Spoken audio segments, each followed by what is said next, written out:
ஈஸியாக சர்க்கிள் ஷேப்பில் நம்ம ஒரு ஓட்டையை போகிறதுக்கு நம்ம வெர்டெக்ஸ் பெவல் தான் யூஸ் பண்ணணும். அதை நம்ம இப்போ எப்படி பண்ணலான்றதை பார்க்கலாம். அதுக்கு நம்ம எக்ஸாம்பிளாக இப்போ ஒரு பிளேன் எடுத்துக்கிட்டு அதை சப்டிவைட் பண்ணிக்கலாம். அதில் இருக்க நடுவில் இருக்க வெர்டெக்ஸை நம்ம செலக்ட் பண்ணிட்டு Ctrl+Shift+B கொடுத்தா வெர்டெக்ஸ் பெவல் ஆகும். அதுக்கப்புறம் ஸ்க்ரோல் வீல் மேலே தள்ளனா செக்மெண்ட் அதிகமாகும். இப்போ ரைட் கிளிக் பண்ணிட்டு லூப் டூல் கிளிக் பண்ணிட்டு அதில் சர்க்கிளை கொடுத்தோம்னா இது மாதிரி ஆயிடும். அதுக்கப்புறம் எக்ஸ்ட்ரூட் கொடுத்து கீழே தள்ளிடணும்.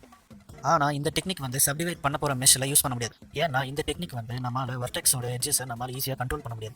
அப்படி நாம இதை சப்டிவைட் பண்ணிட்டு நம்ம இதில் ஷேட் ஸ்மூத் கொடுத்தோம்னா இது மாதிரியான ஆர்டிஃபேக்ட் கிரியேட் ஆகும். இதை வந்து நம்மளால் எந்த ஒரு டெக்னிக் வச்சும் கண்ட்ரோல் பண்ண முடியாது. அதுக்கு பதிலாக இந்த டெக்னிக் யூஸ் பண்ணலாம். அதே மாதிரி ஒரு பிளேனை எடுத்துக்கலாம். அந்த பிளேனை வந்து நாம ரைட் கிளிக் பண்ணி ஒரு சப்டிவைட் பண்ணிக்கலாம். சப்டிவைட் பண்ணிட்டு அதில் இருக்க எல்லா எட்ஜஸையும் செலக்ட் பண்ணிட்டு ஒரு பெவல் கொடுத்துக்கலாம். அந்த பெவல் வந்து இது மாதிரி ப்ளஸ் சிம்பிள் இருக்க மாதிரி பார்த்துக்கணும்.